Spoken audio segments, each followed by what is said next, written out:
शक्तीपीठ महामार्गाला सोलापूरच्या सांगोल्यातनं सुद्धा विरोध झाला आहे। शेतकऱ्यांनी सांगोल्यात रास्ता रोको केलाय। शक्तीपीठ महामार्गाला विरोध करण्यासाठी सोलापूर कोल्हापूर हा राष्ट्रीय महामार्ग अडवण्यात आला। शक्तीपीठ महामार्ग तत्काळ रद्द करावा या मागणीसाठी रास्ता रोको करत शेतकरी आक्रमक झाल्याचं पाहायला मिळालं।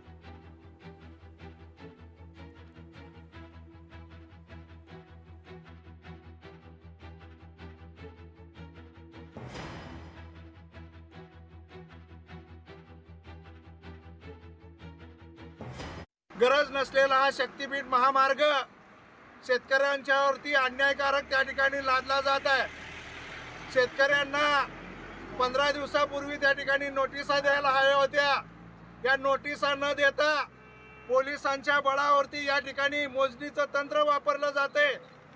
हे जे सरकार आहे हे शेतकऱ्यांच्यावरती अन्याय करणारं या ठिकाणी सरकार आहे। शेतकऱ्याच्या शेतीचं नुकसान होऊ नये, शेतकऱ्याची शेती त्या ठिकाणी वाचावी म्हणून आज नाजरामठ अनगडाळ या टोल नाक्यावर या ठिकाणी संपूर्ण शेतकरी बांधवाच्या वतीनं रास्ता रोको आंदोलन करून या ठिकाणी या शक्तीपीठ महामार्गाला आम्ही विरोध करत आहोत।